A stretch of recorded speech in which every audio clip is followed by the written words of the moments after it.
What's going on, guys? Hit pause back for the next part of this tutorial and putting in a custom weapon for whatever character. In this case, we're just using this little robot guy. There's a couple things that we did in the last one. We are set up with him moving. We do have the ability to shoot, and he plays the animation.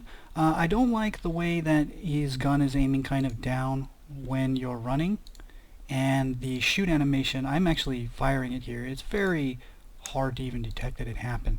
So part of the series may be that we go in and we fix his idle animation for run, and I'll show you guys how we can do that because it's going to be handy. But in this video, what we want to do is we want to add a shell ejection to when the gun fires, okay? And when it fires is going to be at the moment that he cocks it back. Well, that'll be when it fires, but the shell eject will be when he cocks it, okay, not when he fires it.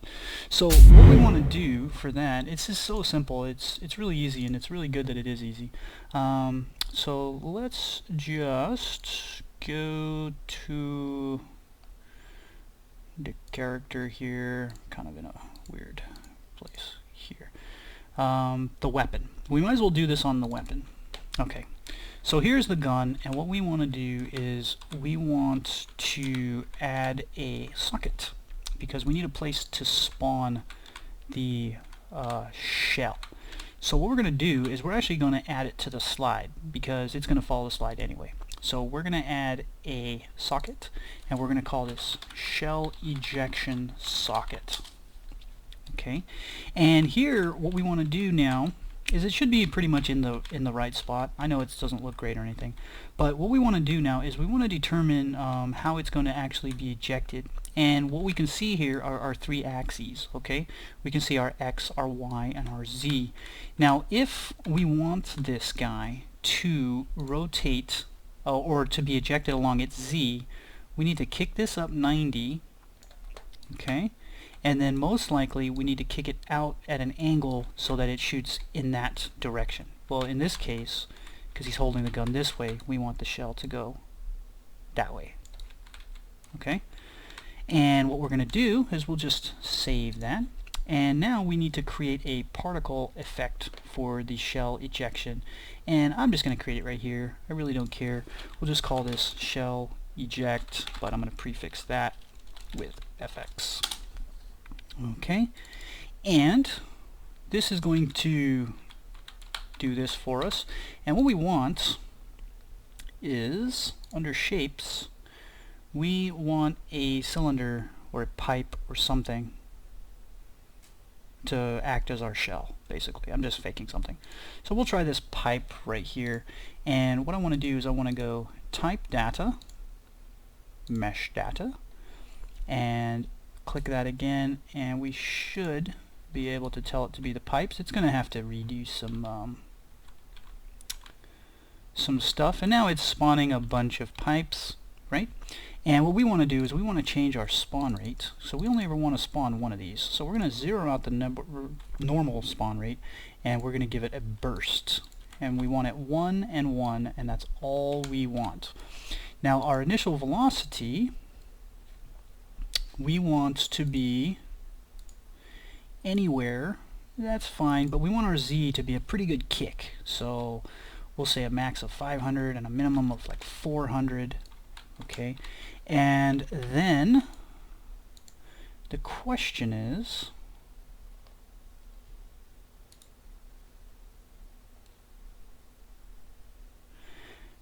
how is it going to fall back down?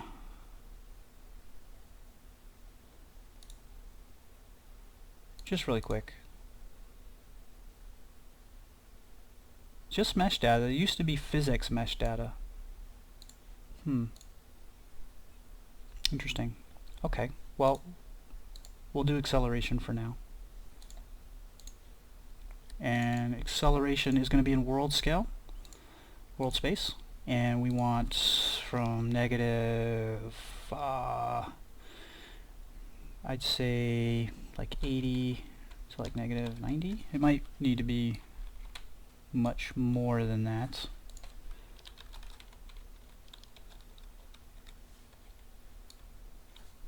Okay, we want lifetime to be pretty high, somewhere around 5 to 7 seconds or so. and that should fall down. We also want only one loop, so it only ever plays the one time. Okay, we want rotation and rotation rate, and we need init mesh rotation rate. Okay, so that we can give it some randomness. So we'll say -1, -1, -1. And now it can be kind of any rotation. I mean, this thing probably isn't even centered. So we'll just save it like that, and we'll just see what we get. Because right now, I'm pretty sure that the size is going to be really, really, really, really big. So let's... Yeah, I'm going to go ahead and say that's a little large. So we'll do... In fact, we won't even do a range. We'll do 1 and we'll lock the axis.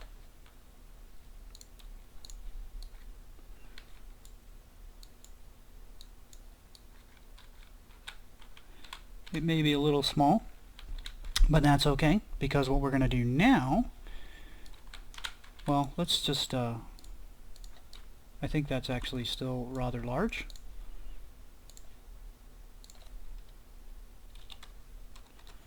So 0.1. Okay, so now what we want to do is go to our animations, which I think right here. Okay, so we have this socket, and now what we're going to do is we're going to add a notify.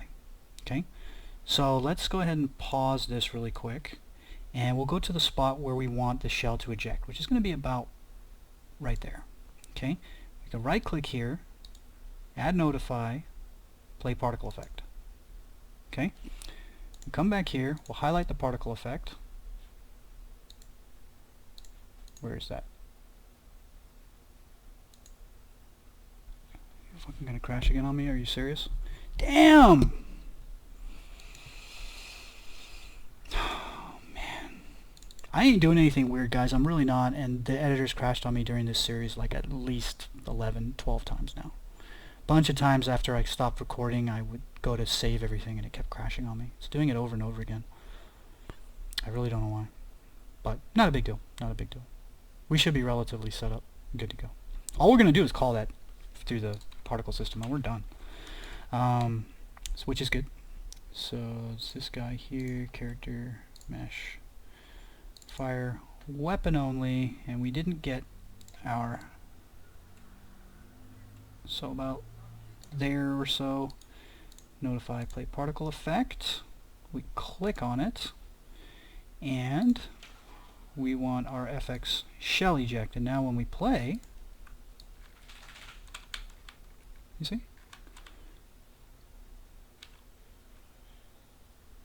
pops right out. Okay, relatively far. But every time. And I believe it'll do it when we scrub past it, yeah. Okay, so it feels like it's not at the socket. So we need to tell this guy socket name.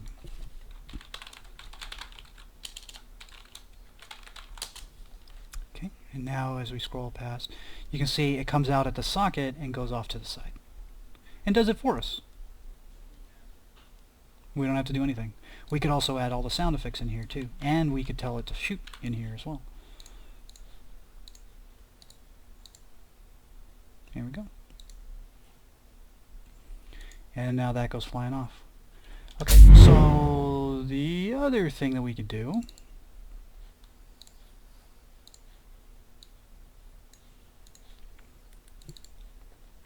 it does have collision. Okay, just checking that.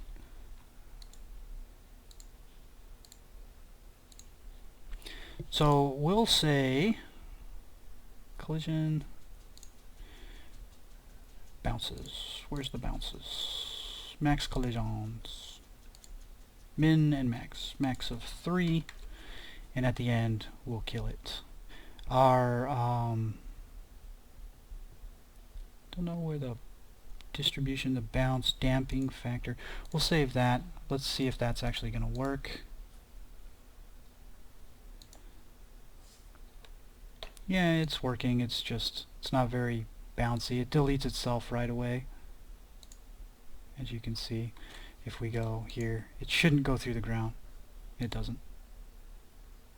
Okay, it does stop on the ground. Now we're not going to get them passing through the ground and glitching out. There is a way to set how bouncy it is. I can't ever really remember. Particle mass, delay amounts, collisions. It was like a rest. Oh look, there's more. So world static, world dynamic. So we can get it to collide with more stuff. Interesting. I kind of like that. Damping factor.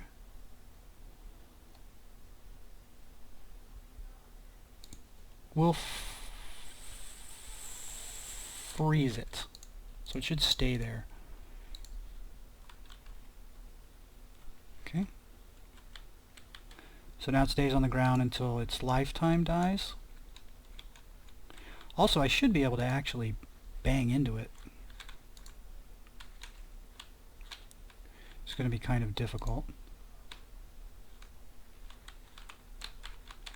Doesn't seem like I'm having any effect on it, but... And there's more stuff we can do, like I said. You know, we froze it. We can freeze movements. Let's try that. There we go. Let's make the bounces be consistent. So 3 total collisions. Okay. So it gives it a little bit of a chance to settle. Right? And again, it only does it when he ejects it. And now we can also do the velocity here. Maybe, you know, 250, and the 10 and 10 is fine. That's just enough deviation for us. So some of them will go a little bit less.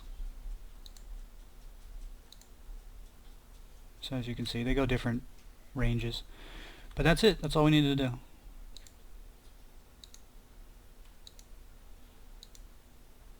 That is literally it for the shell ejection, which is nice. You know, it's a really cool thing because it just does it here for us. We can just scroll right past it. Do that really fast. Or hit play, and it'll play one every time we want to do it. It'll also play sounds here too. For instance, at this point here, notify, play sound. Okay. And the sound that we want is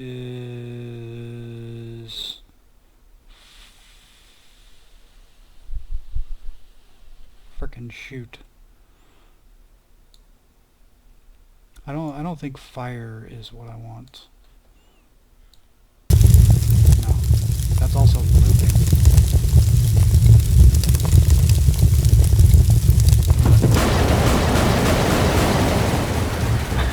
I can't get the sounds to stop. Okay, hang on. Let me give myself a little bit more room here. And so you can hear the sound. So we can just collapse sound. So if we had a good shooting sound effect, we would be just fine. Maybe light. That's a negative Ghost Rider. We do not want light.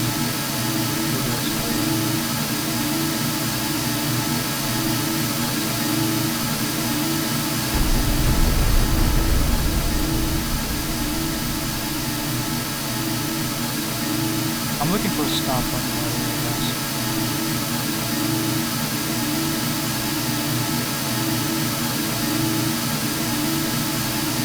Very annoying. Very annoying. So there we go. Every time it shoots, it'll play an explosion sound. And do the shell ejection at this point here. And we could also, at this point here, add a sound, you know, like a nice metal click. And now when we fire, we should get that.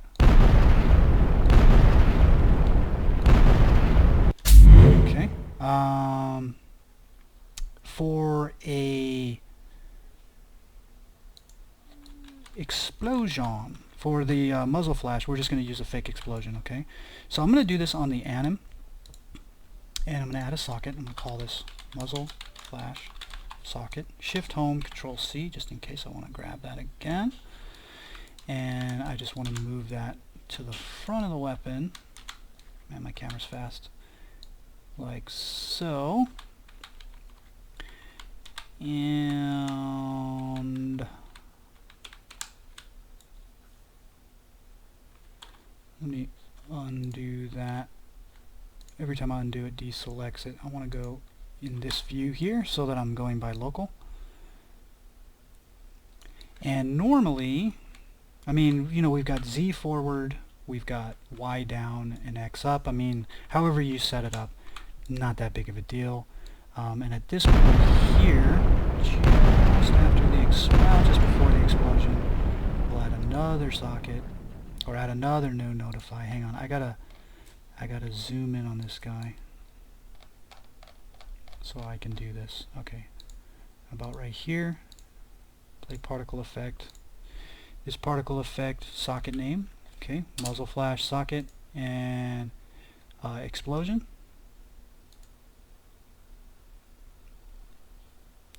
I don't think we can mess with the scale of it, but now we should see a big explosion appear automatically. Play. That was one hell of a kick.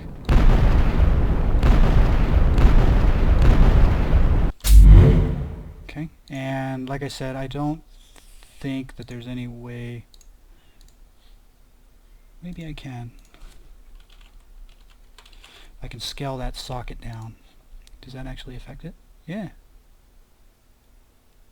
So there we have our mini little muzzle flash now. It's got a light. You can see that the smoke is local space. I mean, it's not a good effect for it or anything, but it is there. It is doing it. Okay, does our shell eject, does our shooting, everything for us. We don't even have to mess with it. It's all contained in the animation, and that's a nice thing. And the other thing, just in case you guys were wondering, the answer is yes, you can, in fact, do the anim notifies here. However, what you don't have here are handy dandy weapon alignment sockets anywhere, right? Because on our weapon, we've got the sockets on there, and these are going to follow the animations of the bones on the weapon.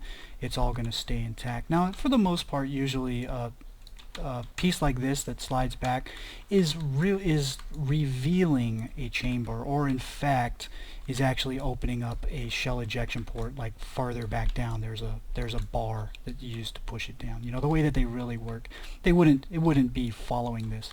The shells are locked in here. They don't follow this. I just put it on here because that way, at the right point, you can scroll out here. At the correct point, it'll be in the correct point. But there's nothing saying I couldn't put the shell ejection socket not linked to the slide, rather linked to anim, and just have it be here. So it's completely, you know, separated from the shell ejection socket. All right. And again, muzzle flash socket, you know, real simple. If you have a good muzzle flash, you know, just use that effect. And you see we got sounds in here. You can zoom in with your mouse wheel, and sometimes you have to. In a case like this, you can right click around this area to move stuff around, and then I could in fact time these, which I wouldn't necessarily want to keep them exactly together, because at some point you're not going to be able to separate them, and that amount of time difference is shells. I don't believe there is a cool metallic sound. So this is the particle, this is the sound. I don't think that there's a better sound for like a metal click or anything like that, and I'm not going to bring anything in here. Wind, steam, birds, you know, smoke. There's nothing here really for a gun shooting. If you started with the first person template, you'd be in better shape. Yeah, that's it. So now we can run around, we can shoot. We're not putting out a projectile yet.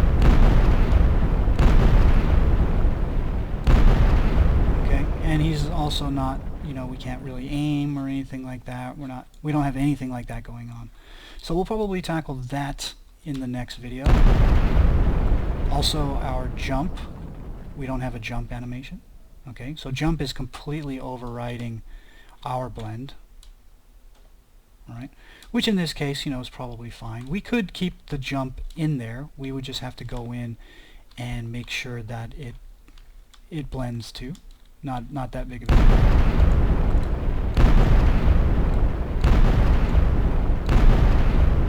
And that's it. Like I said, we can't kill anybody, and it doesn't really feel like he's pointing exactly where I'm looking.